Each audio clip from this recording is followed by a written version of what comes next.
వైష్ణవ దివ్యక్షేత్రం యొక్క కార్యదర్శి అయినటువంటి శ్రీనివాస్ గారు ఉన్నారు. శ్రీనివాస్ గారితో మాట్లాడే ప్రయత్నం చేద్దాం. నమస్తే అండి.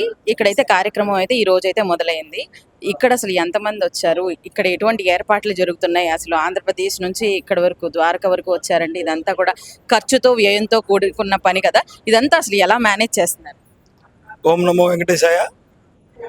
కేవలం శ్రీ వైష్ణవ మహాదేవి క్షేత్రం ఒక దేవాలయమే కాదు, ఆధ్యాత్మికంగా ఉండేటువంటి అందరికీ కూడా స్వామివారు చెప్పినట్టుగా ఒక్కొక్క చోట ఒక్కొక్క యజ్ఞాన్ని చేసే విధంగా రూపకల్పన చేస్తూ ఒక్కొక్క చోట అంటే గత సంవత్సరం అయోధ్యలో 5 రోజుల పాటు యజ్ఞం చేసాం.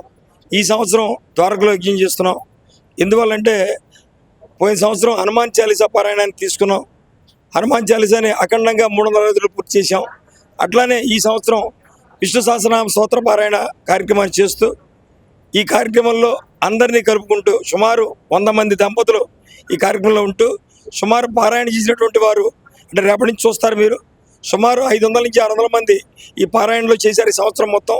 ఆ పారాయణ సభ్యులందరితో కలుసుకొని ఇక్కడ అమోఘంగా శ్రీకృష్ణ స్వామిని ఆయన యొక్క మన్నని పొందాలి. అంటే మన్నన అంటే ఆయన ఆశీస్సులు పొందాలి, అందరికీ అటువంటి ఆశీస్సులు అందాలి. అట్లానే ఈ కార్యక్రమం చూస్తున్నటువంటి వాళ్ళకు కూడా మళ్ళీ వచ్చే కార్యక్రమంలో మేము పాల్గొనాలి అని అనిపించాలి. అలా చేస్తూ ఈ సంవత్సరం ఇది చేస్తూ వచ్చే సంవత్సరం కూడా కురుక్షేత్రంలో కానీ పూరి జగన్నాథ్లో కానీ కార్యక్రమాలు అనుకున్నాం. స్వామివారు చెప్పినట్టుగా 7 ధామాల్లో ఖచ్చితంగా 7 సంవత్సరాలు చేస్తూ అందరినీ ఇక్కడికి రప్పించి ఈ కార్యక్రమాన్ని అందరికీ అందేలా చేయాలని మేము కాంక్షతో కార్యక్రమాన్ని ప్రారంభం చేశాం. శ్రీ వైష్ణవ దివ్యక్షేత్రానికి సంబంధించినటువంటి ముఖ్యమైన కార్యక్రమాల్లో 2వ సంవత్సరంలో జరుగుతున్నటువంటి ఈ కార్యక్రమం విష్ణు సహస్రనామం ముగింపు కార్యక్రమానికి హాజరైనటువంటి ఇక్కడ భక్తులు సుమారుగా 300 మంది పాల్గొంటున్నారండి. అయితే ఈ కార్యక్రమంలో భాగంగా ఈరోజు మొదటి రోజు మన దేవాలయ ప్రధాన ఆచార్యులు వారు శ్రీ బాలాజీ రంగాచార్యులు గారి వారి ఆధ్వర్యంలో ఈరోజు జరిగినటువంటి 11 హోమాల కార్యక్రమాల్లో సుమారుగా ఒక 50 మంది భక్తులు పాల్గొని అనంతరము రాబోయే 5 రోజుల్లో కూడా సుమారుగా 400 మంది 500 మంది కూడా ఈ కార్యక్రమాల్లో పాల్గొని విజయవంతం అవుతుంది. ఈ కార్యక్రమాన్ని హాజరైనటువంటి భక్తులకు వారి ఆరోగ్యాలు కానీ అట్లానే వారి కుటుంబ సమస్యలు కానీ తీర్చడానికే స్వామీజీ యొక్క కార్యక్రమాన్ని ఏర్పాటు చేశారు. ఇది చాలా సంతోషకరమైన విషయం.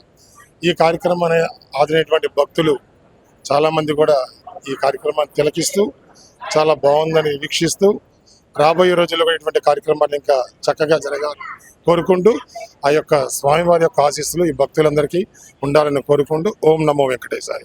శ్రీ వైష్ణవ మహాదేవి క్షేత్రం పెనుమాకలో 2014లో మన గవర్నర్ గారు రోసయ్య గారి చేత భూమి పూజ జరిగి ఈనాటికి సంపూర్ణంగా 3 అంతస్తుల ఆలయం 8 ఆశయాలతో ఆలయం నిర్మించాలని కమిటీ తీర్మానం చేసుకున్నారు. ఆ తీర్మానం ప్రకారం 365 రోజులు మళ్ళీ విష్ణు సహస్రనామ పారాయణం కూడా పెట్టి స్వామివారి సేవలు ఉత్తీర్ణులు అవ్వాలనుకున్నారు. అదేవిధంగా 60 బ్యాచ్లు పెట్టి ఒక్కోళ్ళు 15 మంది ప్రతి నెల 2 బ్యాచ్లు వచ్చి ఈ విష్ణు సహస్రనామం సంవత్సరం పాటు ఉదయం 8 గంటల నుంచి రాత్రి సాయంత్రం 5 గంటల వరకు జరిగేట్లుగా ఈ సంవత్సరం పాటు చేసాం.